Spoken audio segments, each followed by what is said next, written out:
ഞാനൊരു കാര്യം ചോദിച്ചോട്ടെ? എൻ്റെ ഭയങ്കരമായിട്ട് എൻ്റെ ഉള്ളിൻ്റെ നിന്ന് ഞാനൊരു ക്വസ്റ്റ്യൻ ഇത്രയും ഓപ്പൺ ആയിട്ട് ഇത്രയും ഫീൽ ചെയ്ത് ഞാനൊരു ക്വസ്റ്റ്യൻ ഒരു മനുഷ്യനോടും ചോദിച്ചിട്ടില്ല. എവിടുന്ന് കിട്ടുന്നു ഇത്ര ധൈര്യം? എങ്ങനെയാ? ഏതാണ് ഈ വിൽ പവർ? എന്താണ് ധൈര്യം? എന്താന്ന് വെച്ചാല് ഞാൻ ആദ്യം പറഞ്ഞ പോലെ തന്നെ ഉള്ള സമയത്ത് സന്തോഷമായിട്ടിരിക്കുക. നമ്മൾ മറ്റുള്ളവർ നമ്മളെക്കുറിച്ച് എന്ത് ചിന്തിക്കുന്നു എന്നൊക്കെ നോക്കി മുന്നോട്ട് നിൽക്കാൻ പോവുകയാണെങ്കിൽ നമുക്ക് ഒരു കാര്യം നടക്കത്തില്ല. നമ്മൾ നമ്മൾക്കുള്ള വേണ്ടി നമ്മൾ വർക്ക് ചെയ്യണം. എന്നിട്ട് നമ്മൾ ഹാപ്പി ആയിട്ട് തന്നെ മുന്നോട്ട് പോവാ. ഒരു വഴി എന്തായാലും വരും. നമ്മൾ എന്ത് വർക്ക് ചെയ്താലും അതിനൊരു റിസൾട്ട് നമുക്ക് കിട്ടും. നമ്മൾ വർക്ക് ചെയ്തുകൊണ്ട് തന്നെ ഇരിക്കുക. നമുക്കൊരു സക്സസ് ഉണ്ടാവും ഒരു സമയത്ത്. അപ്പൊ ഞാന് ആ സമയത്തും ഇത്രയൊക്കെ പോയി. അപ്പൊ എനിക്ക് കൺപീലി പോയപ്പോൾ ഭയങ്കര വിഷമമായിരുന്നു. എന്നെ കാണുമ്പോൾ ഒരു അപ്പൂപ്പനെ കണക്കായിരുന്നു ആ ഒരു സമയത്തും. എനിക്ക് ചെറിയ ചെറിയ കുറച്ച് ഇതൊക്കെ തോന്നുന്നു. ഞാൻ മനുഷ്യനാണല്ലോ. നമ്മൾ ഭയങ്കര എന്താണ് ഭയങ്കര കോൺഫിഡൻസ് ഒക്കെ കാണിക്കുക, അല്ലെങ്കിൽ ഭയങ്കര സ്ട്രോങ് ആണ് എന്ന് ആ സമയത്ത് ചെറിയ ഇതൊക്കെ എനിക്ക് കേൾക്കാൻ പറ്റുന്നില്ല. ആ സമയത്ത് നമുക്ക് എന്താ അങ്ങനെയൊക്കെ ആയിരുന്നു. എല്ലാം പോയി കഴിഞ്ഞപ്പോൾ എനിക്കൊരു അപ്പൂപ്പൻ ലുക്കൊക്കെ വന്ന്. അപ്പോഴും അത് കഴിഞ്ഞ് എനിക്ക് ന്യൂമോണിയ വന്നു. നമുക്ക് ട്രീറ്റ്മെന്റ് സമയത്ത് ഏറ്റവും പ്രശ്നമുള്ള ഒരു കാര്യമാണ് ബാക്ടീരിയൽ ഇൻഫെക്ഷൻ. അപ്പൊ എനിക്ക് ആ സമയത്ത് അത് വെറുതെ ആദ്യമേ പ്രാർത്ഥിച്ചാണ് ഞാൻ കയറിയത്. പക്ഷെ എനിക്ക് ബാക്ടീരിയൽ ഇൻഫെക്ഷനും കിട്ടി. കാരണം എനിക്ക് 4ാമത്തെ സൈക്കിളായപ്പം നമ്മളൊരു ഹാഫ് സൈക്കിൾ ആകുമ്പോൾ നമ്മൾ സ്കാൻ ചെയ്ത് നോക്കും. CT സ്കാൻ ചെയ്ത് നോക്കിയപ്പം എൻ്റെ ക്യാൻസർ ഓൾമോസ്റ്റ് നശിച്ചു, എൻ്റെ സെൽസ് എല്ലാം നശിച്ചു എന്നുള്ളൊരു റിസൾട്ട് വന്നു. ഞാനപ്പോൾ ആ സമയത്ത് വീട്ടിൽ നിന്ന് പോയപ്പം കുറച്ച് മുട്ടായിയൊക്കെ ആയിട്ട് ഞാൻ സ്റ്റാഫിനൊക്കെ കൊടുക്കാനായിട്ട് എൻ്റെ ഒരു സന്തോഷം ഒന്നുമില്ല ചുമ്മാ എന്നൊക്കെ പറഞ്ഞ് കൊടുത്തു. പക്ഷെ അത് കഴിഞ്ഞ് അടുത്ത സൈക്കിൾ ആയപ്പോഴത്തേക്കും എനിക്ക് ന്യൂമോണിയ, ബാക്ടീരിയൽ ഇൻഫെക്ഷൻ വന്നു. ഉള്ളതിൽ ഏറ്റവും ചീത്ത സാധനം വന്നു. ആ സമയത്ത് ഞാൻ 25 ദിവസം കണ്ടിന്യൂസ് ഫുഡും കഴിച്ചിട്ടില്ല, ഒന്നും കഴിച്ചിട്ടില്ല. ഫുള്ള് ഡ്രിപ്പും മെഡിസിൻസും കാര്യങ്ങളും ഒക്കെ തന്നെ ആയിരുന്നു. അത് അതിൽ പലരും എന്നെ കാണുമ്പോൾ ഉള്ളൊരിത് എനിക്ക് ഫീൽ ചെയ്യും.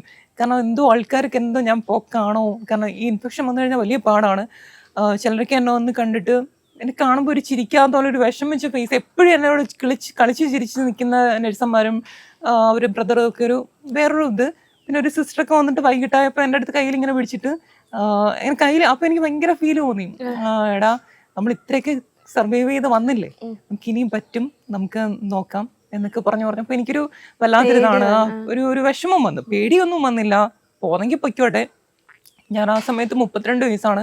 ഞാൻ 32 വയസ്സ് വരെ ഞാൻ എൻ്റെ ജീവിതത്തിൽ എനിക്ക് എന്തൊക്കെ ചെയ്യാമോ ഞാൻ അത്രയും വർക്ക് ചെയ്യും. ഞാനൊരു സ്റ്റേറ്റ് ഗവൺമെൻറ്റിൽ ഞാനൊരു ജിയോളജിസ്റ്റ് സയൻറ്റിസ്റ്റ് ആവണം എന്നുള്ളൊരു ആഗ്രഹമായിരുന്നു. അപ്പോൾ സയൻറ്റിസ്റ്റായി, ജിയോളജിസ്റ്റായിട്ട് ആ സ്റ്റേറ്റ് ഗവൺമെൻറ്റിൽ വർക്ക് ചെയ്ത്, ഞാൻ സെൻട്രൽ ഗവൺമെൻറ്റിൽ വർക്ക് ചെയ്ത്, പ്രൈവറ്റ് ഫേമിൽ വർക്ക് ചെയ്ത്, ഇന്റർനാഷണൽ കമ്പനിയിൽ വർക്ക് ചെയ്ത്. അപ്പോൾ എനിക്ക് അത്രയ്ക്ക് കഴിഞ്ഞല്ലോ. അപ്പോൾ ആ ഒരു കമ്പനിയിൽ ഞാൻ ഇപ്പോൾ ഉണ്ടായിരുന്നെങ്കിൽ ഞാനിപ്പോൾ എൻ്റെ ഒരു ഗ്രോത്ത് ഭയങ്കരമായിരുന്നു. പക്ഷേ ക്യാൻസർ വന്ന് ഞാൻ എൻ്റെ ലൈഫിൽ ഉണ്ടാക്കിയ പൈസ മൊത്തം എൻ്റെ ട്രീറ്റ്മെൻറ്റിനും അങ്ങനെയുള്ള പോയി. പൈസ ഒന്നും ഉണ്ടായിട്ടില്ല. പിന്നെ ട്രീറ്റ്മെന്റിന് ശേഷം ഒരുപാട് ഭയങ്കരമായിട്ട് ബുദ്ധിമുട്ടി. അതിനുശേഷം സഹായിച്ചത് ആ സമയത്ത് ട്രീറ്റ്മെന്റ് ഇടയ്ക്ക് എൻ്റെ ഫാമിലിയിൽ നിന്ന് സഹായിച്ചിട്ടുണ്ടായിരുന്നു. എൻ്റെ ഫ്രണ്ട്സ് സഹായിച്ചിട്ടുണ്ട്. എൻ്റെ ഫാമിലി കൂടുതലും എൻ്റെ ഫ്രണ്ട്സ്, എൻ്റെ കൂടെ വർക്ക് ചെയ്യുന്ന എൻ്റെ കൊളീഗ്സ് നന്നായിട്ട് എന്നെ ഹെൽപ്പ് ചെയ്തിട്ടുണ്ട് ട്രീറ്റ്മെന്റിന്റെ ഇടയ്ക്ക്. കാരണം ആ സമയത്ത് ഒരുപാട് ചെലവുണ്ട്. ഹോസ്പിറ്റലിൽ മാത്രമല്ല, കമ്പനി എന്തെങ്കിലും സഹായം ചെയ്തോ? കമ്പനി ലാസ്റ്റ് അതെ, പക്ഷെ ആ കമ്പനിയിൽ നിന്ന് എനിക്ക് ഒരു മൾട്ടിനാഷണൽ കമ്പനിയിൽ നിന്ന് എനിക്ക് ഹെൽപ്പ് ഒന്നും ചെയ്തിട്ടില്ല. ഞാൻ അതിന് മുന്നേ വർക്ക് ചെയ്ത് ഈ പറഞ്ഞ സെൻട്രൽ ഗവൺമെന്റ് ഫേമിൽ നിന്ന് എനിക്ക് ഹെൽപ്പ് ചെയ്തു. പിന്നെ എൻ്റെ 5ാം ക്ലാസ് മുതലുള്ള ഫ്രണ്ട്സിന്റെ സർക്കിളിൽ നിന്ന് 5 മുതൽ PG എത്ര വർഷം ബാക്ക്, 20 വർഷം ബാക്കിൽ കണ്ടുള്ള പരിചയത്തിൽ ആ ഒരു ഫ്രണ്ട്സ് സർക്കിളിൽ നിന്ന് എനിക്ക് ഹെൽപ്പ് ചെയ്തു ട്രീറ്റ്മെന്റ് ഇടയ്ക്കും. അപ്പൊ അതിനുശേഷം ട്രീറ്റ്മെന്റിന് ശേഷം പിന്നെ അതിലും, കാരണം 6 മാസം മിനിമം റെസ്റ്റ് വേണം, 1 വർഷത്തോളം. അതിനിടയ്ക്ക് എൻ്റെ അമ്മയൊന്ന് വീണ്, അപ്പം മുറ്റത്ത് വീണ് സ്ലിപ്പായി, അതിന് സർജറി വേണം. അപ്പൊ ആ സമയത്ത് ഞാൻ ആകെ കൂടി ടെൻഷനായി. അപ്പം ട്രീറ്റ്മെന്റ് ഇടയ്ക്ക് വീട്ടിലുള്ളവർ എല്ലാവരും എന്നെ ഹെൽപ്പ് ചെയ്യുന്നുണ്ട്. അപ്പൊ ആ സമയത്ത് എനിക്ക് ഉണ്ടായിട്ടൊരു വിഷമം, ആ സമയത്ത് ആരെയും ബുദ്ധിമുട്ടിക്കണ്ട, എനിക്ക് എല്ലാവരും ട്രീറ്റ്മെന്റ് ഇടയ്ക്ക് ഇത്രയും ഹെൽപ്പ് ചെയ്തിട്ടുണ്ട്.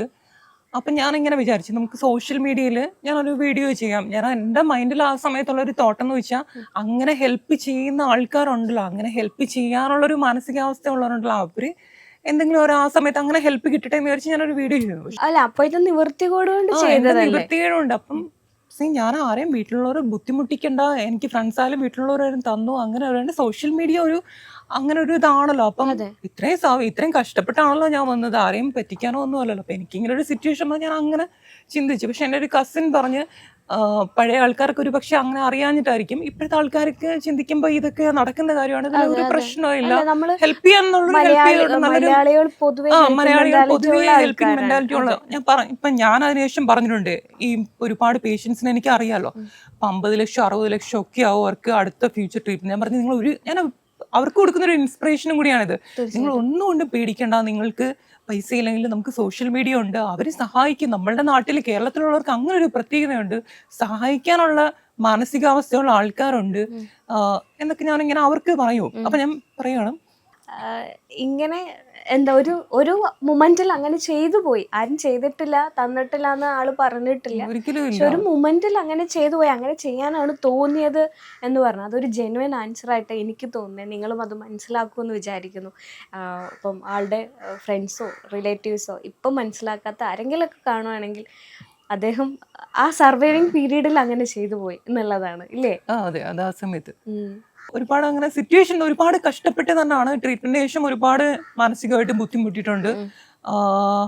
പിന്നെ ഓക്കെ, ട്രീറ്റ്മെന്റിന് ശേഷം ഞാൻ ഒരു വർഷത്തിന് ശേഷം ഓരോരുത്തർ പറയുന്നുണ്ട് ജോലി കിട്ടുന്നില്ല, ഓരോ ആൾക്കാർ വെറുതെ വീട്ടിൽ നിൽക്കുന്നുണ്ട് ജോലി കിട്ടുന്നത്. പക്ഷെ ഞാൻ ഇത്രയും സർവൈവ് ചെയ്ത് വന്നിട്ട് 1 ഇയറിന് കൊണ്ട് തന്നെ ഞാനൊരു അടുത്തൊരു ഇന്ത്യയിലെ ടോപ്പ് 2 ലെവലിലുള്ള ഗ്ലാസ് മാനുഫാക്ചറിങ് കമ്പനിയിൽ ഞാൻ വീണ്ടും ജിയോളജിസ്റ്റ് ആയിട്ട് ജോയിൻ ചെയ്തു. ഞാൻ 4 മാസം വർക്ക് ചെയ്തു ഇപ്പം. പക്ഷെ അവിടെ എനിക്ക് ഇപ്പം കിട്ടിയ ജോബ് മൈൻ സൈറ്റിലാണ്. അപ്പൊ എനിക്ക് സൈറ്റിൽ പോകണം. അപ്പം നല്ല ഡസ്റ്റും കാര്യങ്ങളും ഉണ്ട്. എനിക്ക് ചുമയും തൊണ്ടയ്ക്കൊക്കെ പ്രശ്നം തുടങ്ങി. ഒന്നാ എനിക്ക് ലങ് ക്യാൻസർ ആണ്, ഡസ്റ്റ് ഒരു പ്രശ്നമാണ്. അപ്പോഴും ഞാൻ ആദ്യമൊക്കെ കുറച്ച് നാൾ മുന്നോട്ട് പോയി, 2-3 മാസം നന്നായിട്ട് നിൽക്കുന്നു. പക്ഷെ എനിക്ക് എപ്പോഴും അവിടെ നിൽക്കുമ്പോൾ ജലദോഷവും തൊണ്ടയ്ക്ക് പ്രശ്നം. അപ്പം നമുക്ക് ഈ ട്രീറ്റ്മെന്റ് കഴിഞ്ഞ് കഴിഞ്ഞാൽ പനി, ജലദോഷം, തൊണ്ട ഇങ്ങനെയുള്ള പ്രശ്നങ്ങളൊക്കെ വന്നു കഴിഞ്ഞാൽ നമുക്ക് ഇൻഫെക്ഷനൊക്കെ ഉണ്ടായി കഴിഞ്ഞാൽ പിന്നെ വലിയ ബുദ്ധിമുട്ടാണ്, നമുക്കിത് വീണ്ടും പ്രശ്നമാവും. ആദ്യമൊക്കെ ഞാൻ ആന്റിബയോട്ടിക് ഒക്കെ കഴിച്ച് നിന്ന് അവസാനമായപ്പോൾ എനിക്ക് നല്ല ബ്ലഡ് വന്നു. അപ്പൊ അകത്തുനിന്ന് നല്ല ബ്ലഡ് വന്നു, മൂക്കിലും വായി നോക്കി നിറച്ച് ബ്ലഡ് വന്നു. അപ്പൊ ആ സമയത്ത് ഞാൻ ഡോക്ടറിന് ഫോട്ടോ അയച്ചു കൊടുത്തു. അപ്പൊ അവർ പറഞ്ഞു ഈ ജോലി വിട്, നമുക്ക് നമ്മുടെ ഹെൽത്ത് ആണല്ലോ പ്രധാനം. പക്ഷെ അത് പറഞ്ഞു എൻ്റെ ഹോസ്പിറ്റലിലുള്ള എൻ്റെ ഡോക്ടേഴ്സ് ഫ്രണ്ട്സ് ബാക്കി എല്ലാവർക്കും മനസ്സിലാവുന്നുണ്ട്. പക്ഷെ ചിലര് ഞാൻ എന്തുകൊണ്ട് ജോലി നിർത്തിയിട്ട് ഇവിടെ നിൽക്കുന്നു, അല്ലെങ്കിൽ ഞാൻ ഇപ്പം വീണ്ടും ഞാൻ 2 മാസമോ എന്ന് തോന്നുന്നു ഞാൻ ഇപ്പൊ ഇവിടെ നിൽക്കുന്നുണ്ട്. ആ ജോബ് വിട്ടിട്ട് ഞാൻ അടുത്ത ജോബ് നോക്കുന്നുണ്ട്. അപ്പൊ ഞാൻ വേറൊരു സംശയം ചോദിക്കാം. ഈ ഇപ്പൊ ജോയിൻ ചെയ്ത കമ്പനിയിൽ ഇങ്ങനെ ഒരു സർവൈവർ ആണെന്ന് പറഞ്ഞിട്ടില്ലായിരുന്നോ? ഞാൻ ആദ്യം പറഞ്ഞിട്ടില്ല, പക്ഷെ അതിനുശേഷം പറഞ്ഞു. അവർക്ക് എൻ്റെ അടുത്ത് യാതൊരു പ്രശ്നമല്ല, കമ്പനി എല്ലാം ഓക്കെയാണ്, അവര് നല്ലതാണ്. ഞാനത് പറഞ്ഞതിന് ശേഷം നല്ല കെയറിങ്ങും കാര്യങ്ങളും ഒക്കെയാണ്.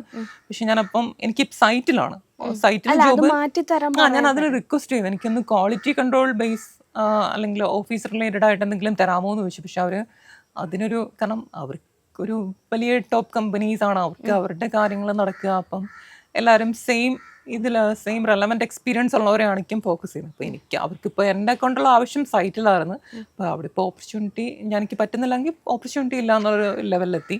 വാട്സാപ്പ് വഴി ഇംഗ്ലീഷ് പഠിക്കാൻ ഇംഗ്ലീഷ് കഫേ ഉള്ളപ്പോൾ ഇംഗ്ലീഷ് ഒരു വിഷയമേ അല്ല. English cafe, we present you the perfect English. WhatsApp now 9633 888 575.